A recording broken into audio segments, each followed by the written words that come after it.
ஞானேஸ்வரியில் அத்தியாயம் 18 ஸ்லோகம் 60.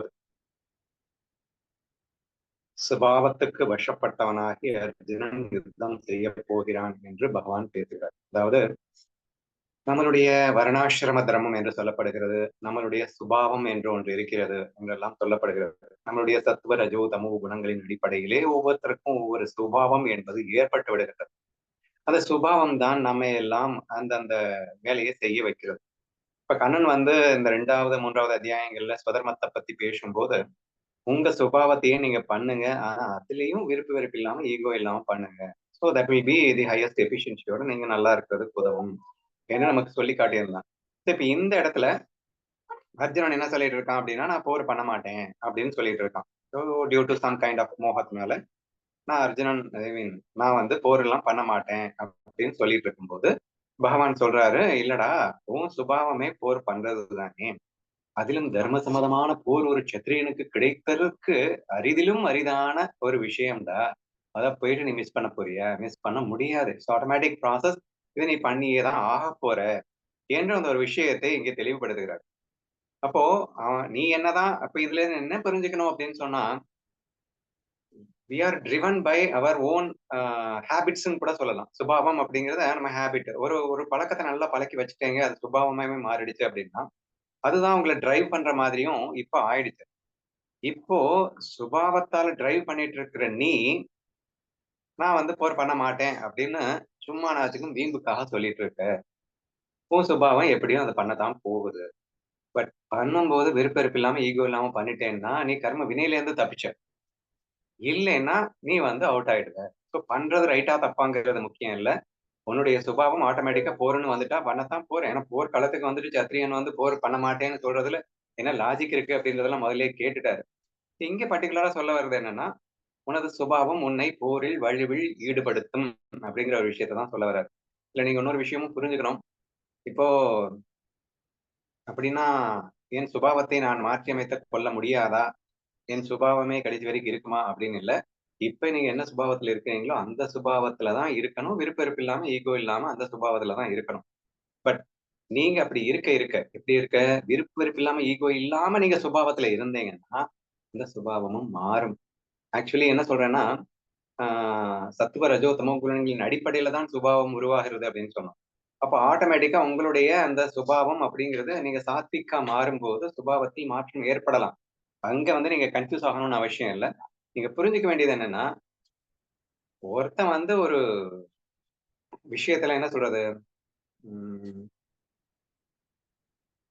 அடிக்ஷனுக்குலாம் சொல்லலாம்னு நினைக்கிறேன். அடிக்ஷன் இன்னைக்கு சுபாவம் ஆயிடுச்சுல்ல. இப்போ ஆட்டோமேட்டிக்கா ஒரு விஷயத்துக்கு அடிக்ட் ஆயிடுறான். அப்ப அந்த விஷயத்துக்கு அடிக்ட் ஆயிட்டு அவன் அதையே பழகிடுறான். இப்ப குடிச்சு குடிச்சு பழகிட்டு கடைசியில குடிக்காம இருக்க முடியல அப்படிங்கிற ஒரு சுச்சுவேஷனுக்கு வந்துடுறான்.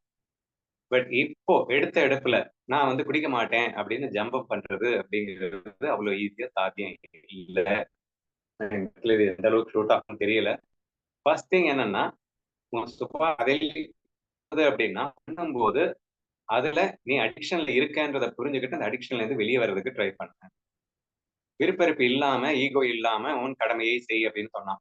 இதுல பாத்தீங்கன்னா சில சுபாவங்களை நம்ம சாஸ்திரத்துக்கு எதிரான சுபாவங்களை எல்லாம் நம்ம ஏற்படுத்தி வச்சிருக்கோம். சரியா? பட் தெர் ஆர் 2 கருத்துக்கள் இருக்கு. ஸோ அதுல விருப்பு வெறுப்பு இல்லாம நீ பண்ணேன்னா ஆட்டோமேட்டிக்கா சுபாவம் மாறி போயிடும் அப்படிங்கிற கருத்து. இன்னொன்னு சாஸ்திரத்துக்கு எதிராக இருக்கிறது அப்படின்னா அதை பண்ணவே கூடாதுன்ற கருத்தும் இருக்கு. ஆனா சுபாவம்ங்கிறது குணங்களின் அடிப்படையில தொலைச்சிருச்சு இல்ல. இப்ப என்ன பண்றது அப்படின்னு கேட்டீங்கன்னா, இப்ப இந்த ஸ்லோகத்தின் அடிப்படையில நான் பேசணும் அப்படின்னா ஆட்டோமேட்டிக்கா நீங்க உங்க சுபாவத்தை விருப்பெருப்பு இல்லாம ஈகோ இல்லாம பண்ணதான் போறீங்க. அதுல வீண் ஜம்பம் வேண்டாம் அப்படின்னா முழுக்க முழுக்க புரிஞ்சுக்க வேண்டியது என்னன்னா, ஈகோல ஒரு விஷயத்தை நீ தீர்மானிக்கிறீல்ல. உன் சுபாவமே வந்து ஹெல்ப் பண்றது அப்படின்னு வச்சுக்கோங்களேன். ஆனா ஒரு ஈகோல இனிமே நான் ஹெல்ப் பண்றது இல்ல அப்படின்னு ஒருத்தன் முடிவு எடுத்துட்டான்னா அவனால இருக்க முடியுமா? ஒரு முன்னாடி யாராவது கஷ்டப்படுறத பார்த்த உடனே ஆட்டோமேட்டிக்கா ஹெல்ப் பண்ண போயிடும். தண்ணி ஒரு குழி இருந்ததுன்னா அந்த குழியை நிரப்பாம போக முடியாது அந்த அந்த பக்கமா. அது அது சுபாவமே மாறிடுச்சு. திடீர்னு தண்ணி இல்ல நான் யாருடைய கஷ்டத்தையும் தீர்க்க மாட்டேன் அப்படின்னு சொன்னா, அது என்ன அந்த குழிய நிரம்பாம பாஞ்சா போயிட போகுது? அது நிறைஞ்சுத்தானே போக போகுது. So if you have cultivated some kind of சுபாவா அப்படின்னா, அப்ப சத்திரியனுக்கு போர் பண்றதுங்கிறது சுபாவம். அதான் அவன் பழகிட்டான். சுபாவத்திலேயே வர்றான். அத நீ மீறி எல்லாம் செயல்பட முடியாது. அப்படின்றத மட்டும் புரிஞ்சுக்கோ. பட் அதுலயும் நீ வந்து லைக்ஸ் டிஸ்லைக்ஸ் எல்லாம் இருக்குன்னு அது 2வது 3வது அத்தியாயத்துல ரொம்ப தெளிவா திரும்ப திரும்ப சொல்லிட்டாரு. Even if it is of right attitude. Help பண்றதே கூட வச்சுக்கோங்க. ஹெல்ப் பண்றது நல்ல விஷயம் தானே அப்படின்னு சொல்லலாம். அந்த நல்ல விஷயத்த கூட நீ ஈகோ இல்லாம வெறுப்பு இல்லாம தான் பண்ணணும். அப்படிங்கிறது தான் ரொம்ப ஸ்ட்ராங்கா வலியுறுத்தி சொல்லப்படுகிறது. லெட் அஸ் சீ இவர் என்ன சொல்றாருன்னு பார்க்கலாம். நதியின் ஜலம் கிழக்கு நோக்கி போகும்போது அதில் இறங்கினவன் நான் நீந்தி மேற்கு நோக்கி போவேன் என்று ஆக்கிரகம் பாராட்டிக் கொண்டால் அவன் ஆக்கிரகப்பட்டதொன்றே மிகுந்து நிற்கும் என்பதை நீ மனசில் ஆலோசித்து பார்க்க மாட்டாயா? தண்ணி போற திசையில நீ போகணும்னு நினைச்சேன்னா கண்டிப்பா போயிடலாம். ஆனா அதுக்கு எதிர் திசையில நீ போகணும்னு நினைச்சேன்னா நீ பிரயத்தனப்படுவது ஒன்றுதான் வீண்பட்டு போகுமே தவிர உண்மையில அது நிறைவேற போறது இல்ல. ஒண்ணும் இல்ல, இந்த இப்போ நல்ல தண்ணி எங்களுக்கு மழை நல்லா பெஞ்சிட்டு இருக்கு. சோ எங்க நதியில வந்து அழகா தண்ணி ஓடிட்டு இருக்கு. அது ரொம்ப ஃபாஸ்டா எல்லாம் ஓடல. ஆனா அந்த தண்ணியிலேயே நீ எதிர்த்து போகணும் அப்படின்னா மிஞ்சி மிஞ்சி போனா 5 நிமிஷத்துக்கு கூட உங்களால தாக்கு பிடிக்க முடியாது. அவ்வளவு ஒரு முயற்சி நமக்கு தேவைப்படுகிறது அப்படின்னு பாக்குறோம். அல்டிமேட்லி ஒரு 2 அடி நீங்க முன்னாடி போனீங்கன்னா 4 அடி பின்னாடி போயிடுவீங்க அப்படிங்கிற மாதிரி தான் இருக்கும். சோ அதை ஒரு எக்ஸாம்பிளா காட்டியிருக்காங்க. நெல்லில் ஒரு வித்து நான் நெற்பயிராக முளைக்க மாட்டேன் என்று வீம்பு பிடித்தால் அது தன் சுபாவத்தை மாற்றிக்கொண்டு தன் வீம்பை நிறைவேற்றிக் கொள்ள முடியுமா? ஏன்னா வித்துங்கிறது ஆட்டோமேட்டிக்கா மண்ணு தண்ணி பட்டுச்சுன்னா அது முளைச்சுதான் ஆகணும். நான் முளைக்க மாட்டேன் அப்படின்னு சொன்னா முளைக்காம இருந்துட முடியுமா அப்படின்னு கேட்கிறாரு. ஏ புத்திசாலியே, சம் சத்திரிய சம்ஸ்காரத்தையே படைத்த பிரகிருதியால் உண்டு பண்ணி வைக்கப்பட்டிருக்கின்றாய். சோ உன்னுடைய சுபாவம் உன்னுடைய மாயையில நீ சத்திரியனாக படைக்கப்பட்டிருக்கின்றாய் அப்படின்னா போர் அப்படிங்கிறது உன்னுடைய சுபாவமாகவே இருக்கிறது. போர் செய்வது அப்படிங்கிறது. அப்படிப்பட்ட நீ இந்த போரை செய்ய தொடங்க மாட்டேன் என்று சொல்லுகிறாயே, ஆனால் உன்னுடைய பிரகிருதி உன்னை போரை செய்யும்படியாகவே செய்து வைக்கப் போகிறது. நீ இப்படி சொல்லிட்டு இருந்தா நடக்காம போயிடுமா? இது கண்டிப்பா பண்ணணும்டா, நீ பண்ணிடுவடா அப்படின்னு சொல்றாரு. ஏ பாண்டவன் குமாரனே, உன்னுடைய பிரகிருதியானது எதிரியை வருத்தி தலை சாயச் செய்யும் சக்தி நீ பிறக்கும் போதே உன்னிடத்தில் சௌகரியம், அதாவது எதிரிகளை வீழ்த்தும் சக்தி அவன் பிறக்கும் போதே இருக்கான், அவன் ரத்தத்திலேயே இருக்கு அப்படிங்கிறார். ஷௌரியம் அப்படின்னு சொன்னா யுத்தத்தில் பின் வாங்காமை அப்படின்னு அர்த்தம். தேஜஸ், தஷதை அப்படின்னா பிடித்த காரியத்தை நிறைவேற செய்யும் திறமை. அதாவது ஒரு விஷயத்த நான் முடிக்கணும்னு நினைச்சிட்டேன்னா முடிச்சே தீர்வது அப்படிங்கிற ஒரு ஃபீலிங். சரியா? இதெல்லாமே குணங்கள். சோ இந்த குணங்கள்லாம் அவனுக்கு ரத்தத்திலேயே இருக்கு அப்படின்னு சொல்ல வர்றாரு. தேஜஸ், ஷௌரியம், தஷதை முதலிய குணங்களை அமைத்து வைத்திருக்கிறது. அவற்றின் சேர்க்கைக்கு தக்கபடி நீ யுத்தம் செய்வாயே தவிர ஒன்றும் செய்யாமல் கையை கட்டிக் கொண்டிருக்க உன்னால் இயலாது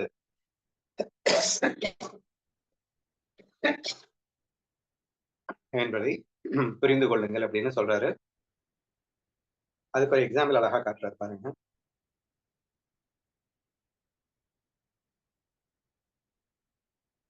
ஹே கோதண்ட பாணி, இந்தந்த குணங்களால் கட்டுப்பட்டிருக்கும் நீ சத்திரியர்கள் சுபாவீக தொழிலாகிய யுத்தத்திலேயே இறங்கப் போகிறாய் என்பதில் யாதொரு சந்தேகம் இல்லை. இப்படி இருக்க உன்னுடைய பிறப்பின் மூலத்தை நீ விசாரிக்காமலே யுத்தத்தில் செய்ய மாட்டேன் என்று வெறுமையான தீம்பை பற்றி நின்றார். கையும் காலும் உன்னுடைய சுபாவம் என்ன, உன்னுடைய குணம் என்ன, நீ ரத்தத்திலே ஊறி போனது என்ன, தேஜஸ், சௌரியம் என்ற மாதிரியான விஷயங்கள் ஆட்டோமேட்டிக்கா உன்னை ஊர்ல வலுவா நீ செய்யத்தான் போற. ஆனா நான் செய்ய மாட்டேன் அப்படின்னு நீ நின்னுட்டா மட்டும், அதுக்கு என்ன எக்ஸாம்பிள் தராருன்னா, ஒருத்தனை 2 கையும் காலும் கட்டிட்டு ஓடிட்டு இருக்கிற கூடிய மாட்டு வண்டியில உட்கார வச்சிருக்காங்க. இப்போ அவன் 2 கையும் காலும் கட்டி போட்டுதான் இருக்கு. இப்ப அவன் பாடி மாடு போகின்ற இடத்துல, அந்த வண்டி போகிற இடத்துக்கெல்லாம் அவன் போயிட்டு தானே இருக்கான். இப்போ பொதுவா ட்ரெயின்ல நம்ம அமைதியா உட்காந்துட்டு இருக்கோம். ஆனா நம்ம உட்காந்துட்டா இருக்கோம், நம்ம போய் சேர வேண்டிய இடத்துக்கு போயிட்டு தானே இருக்கோம். அப்போ இந்த சுபாவம் உன்னை இழுத்து சென்று விடுமடா. நீ கைய கால கட்டிட்டு சும்மா உட்காரணும்னு நினைச்சாலும் விடாதடா, உன் சுபாவம் உன்னை இழுத்துட்டு போயிரும்டா அப்படின்னு சொல்றதுக்கு இந்த எக்ஸாம்பிள் காட்டுறாரு.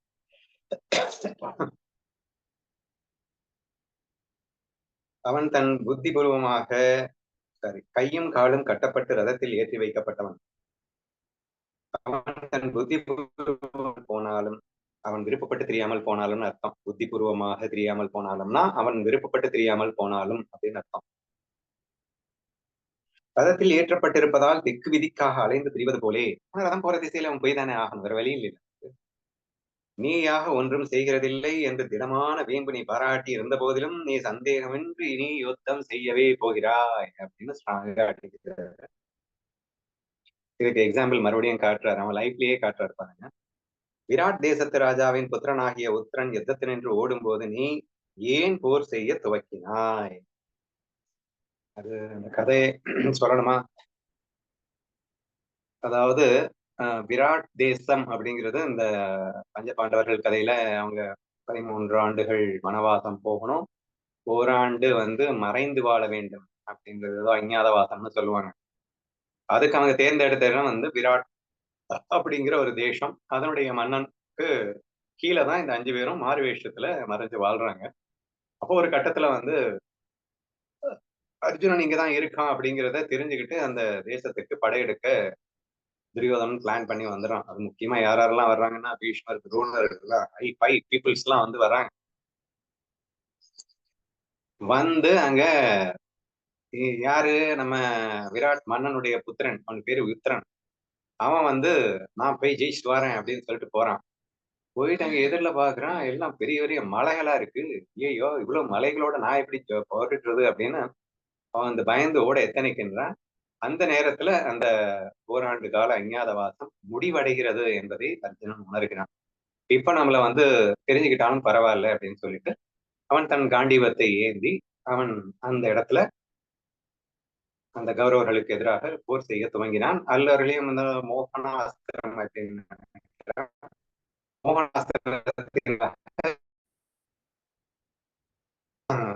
துரோணர் எல்லாத்தையும் கர்ணன் உட்பட எல்லாத்தையும் மயக்கமடை செய்து அவர்கள் எல்லாத்தையுமே அவர்கள் தோல்வி அப்படிங்கிறதுக்கு ஒரு அத்தாட்சியாக என்ன போடிக்கிட்டு வருவான் அவங்க கிட்ட இருந்து எல்லார்கிட்ட இருந்தும் சம்திங் ஏதோ ஒண்ணு அவர்கள் தோல்வி அடைந்தார்கள் என்பதை அத்தாட்சியாக ஒரு விஷயத்தை செய்து இந்த உத்தரன்ட்ட நீ தாண்டா ஜெயிச்சிட்ட போர்ல அப்படிங்கிற மாதிரி பேரணி எடுத்துக்கோன்னு சொல்லிட்டு அந்த கதையை முடிகிறதாக அமைகிறது. இப்போ அர்ஜுனன் கிட்ட கண்ணன் சொல்றான், நீ போர் செய்ய மாட்டேன், நீ உத்தரனுடைய புதல்வன் தான் போர் செய்ய போறான் அப்படின்னு தான் போன. அங்க போய் நீ யார் போர் செய்ய சொன்னது? Automatic process, it is not possible for you. அந்த இடத்துல ஆட்டோமேட்டிக்கா நீ போர் பண்ணிட்டே இல்லையா, அந்த மாதிரி நீ இங்கேயும் பண்ண போற அப்படின்னு சொல்றாரு.